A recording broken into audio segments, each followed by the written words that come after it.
5월 21일 하늘에서 내리는 일용할 양식 하나님의 말씀은 신명기 26장 12절에서 15절까지 말씀입니다. 셋째 해 곧 11조를 드리는 해에 내 모든 소산의 11조 내기를 마친 후에 그것을 레위인과 객과 고아와 과부에게 주어 내 성읍 안에서 먹고 배부르게 하라. 그리할 때에 내 하나님 여호와 앞에 아뢰기를 내가 성물을 내 집에서 내어 레위인과 객과 고아와 과부에게 주기를 주께서 내게 명령하신 명령대로 하였사오니 내가 주의 명령을 범하지도 아니하였고 잊지도 아니하였나이다. 내가 애곡하는 날에 이 성물을 먹지 아니하였고 부정한 몸으로 이를 떼어두지 아니하였고 죽은 자를 위하여 이를 쓰지 아니하였고 내 하나님 여호와의 말씀을 청종하여 주께서 내게 명령하신 대로 다 행하였사오니 원하건대 주의 거룩한 처소 하늘에서 보시고 주의 백성 이스라엘에게 복을 주시며 우리 조상들에게 맹세하여 우리에게 주신 젖과 꿀이 흐르는 땅에 복을 내리소서 하일지니라. 아멘. 오늘 우리가 읽은 말씀은 구제를 위한 11조에 대해 기록하고 있습니다. 하나님은 신명기 14장 28절과 29절에서 3년마다 추가로 내야 할 11조가 있다고 말씀하십니다. 이 11조는 레위인과 객과 고아와 과부를 위해 구제를 위해 사용하는 11조입니다. 하나님은 오늘 말씀 12절에서 다시 한번 이 11조에 대해 말씀하십니다.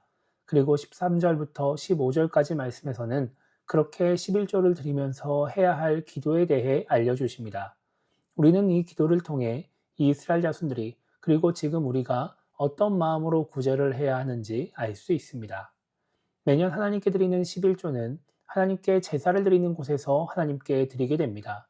그런데 구제를 위한 11조는 각자 살고 있는 성에서 드립니다. 그래야 그 성에 있는 레위인과 객과 고아와 과부가 먹고 배부를 수 있기 때문에 그렇습니다. 그래서 이 구제의 11조는 제단에서 제물로 하나님께 드리는 것이 아니라 성 안에 지정된 장소에 갖다 놓는 식으로 드렸을 가능성이 높습니다. 그런데 13절과 14절을 보면 이 구제의 11조를 성물이라고 표현합니다.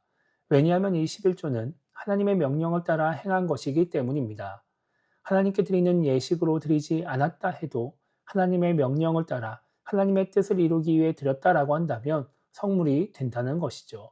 그래서 구제의 11조를 드리는 사람은 구제를 위해 내 돈을 낸다고 생각하는 것이 아니라 하나님의 명령대로 행하기 위해 하나님의 뜻을 이루기 위해 성물을 드린다는 마음을 가져야 합니다.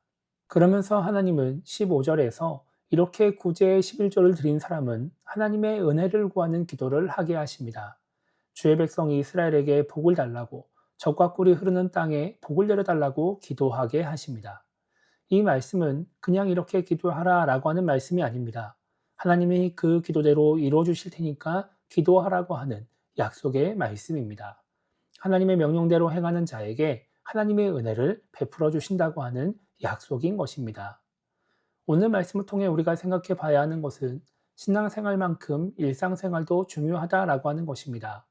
많은 사람들이 교회에 와서 하는 행동들과 일상에서 성경을 읽고 기도하는 것과 같은 그런 신앙과 관련된 행동들은 신앙생활이라고 말을 하면서 영적으로 중요하고 거룩한 행동이다라고 생각을 합니다. 반대로 교회 밖에서 하는 일상적인 행동들은 신앙과 관련이 없는 행동이라고 일상생활이라고 말하면서 따로 구분을 합니다. 그리고 그런 행동들은 거룩하지 않다고 생각하고 영적으로 중요하지 않다고 생각을 합니다. 그래서 교회에서 하는 행동들과 신앙과 관련된 행동들에만 신경을 쓸 때가 많이 있는 것입니다. 그런데 하나님은 우리의 행동을 판단하실 때 우리가 어디에서 하느냐, 어떤 행동을 하느냐를 가지고 판단하지 않으십니다. 교회냐 일상이냐, 신앙적인 행동이냐 일상적인 행동이냐를 가지고 우리를 판단하지 않으신다라고 하는 것입니다. 앞서 말씀드린 것처럼 구제의 11조는 신앙적인 행위를 통해서 하나님께 드리지 않았습니다. 지금 우리로 따지면 예배 시간에 헌금을 하는 것이 아니라 기부금을 내듯이 냈다라고 하는 것입니다. 당연히 인간의 눈에 보이는 모습은 신앙적인 모습이 아니었겠죠. 그런데 하나님은 그것을 성물로 여기십니다. 그래서 성물이라고 말하게 하십니다. 행위적으로는 하나님께 드리지 않은 것 같고, 그래서 신앙적인 행동으로 보이지 않지만 하나님의 뜻을 이루기 위해 하나님의 명령을 따라 드린 것이기 때문에 그것을 성물이라고 말씀하시는 겁니다. 그래서 하나님은 구제의 11조를 드리는 사람도 이 구제의 11조를 성물로 여겨야 한다고 말씀을 하십니다. 우리가 교회에서나 일상에서 예배하고 기도하고 말씀을 읽으면서 신앙적인 행위를 하는 이유가 무엇일까요? 하나님이 기뻐하시기 때문입니다. 그렇다면 하나님은 왜 그런 행위를 기뻐하실까요? 하나님이 원하시는 것을 하기 때문에, 하나님이 말씀하신 대로 하는 행동이기 때문에 그렇습니다. 그래서 하나님은 하나님의 명령대로, 하나님의 말씀대로 하는 것이라면 신앙생활이든 일상생활이든 상관없이 다 기뻐하십니다. 신앙생활뿐만 아니라 하나님의 명령대로 하는 일상생활도 거룩하게 여기시는 것입니다. 우리 눈에는 달라 보일지 몰라도 하나님은 동일하게 여기시는 것이죠. 그렇기 때문에 우리는 하나님의 말씀을 따르는 신앙생활만 하려고 하는 것이 아니라 하나님의 말씀을 따르는 일상생활도 하려고 해야 합니다. 그래야 하나님을 기쁘시게 하는 신앙인이 될 수 있고 하나님의 뜻을 이루는 신앙인이 될 수 있는 것입니다. 그래서 오늘 하루를 시작하며 우리가 이렇게 기도했으면 좋겠습니다.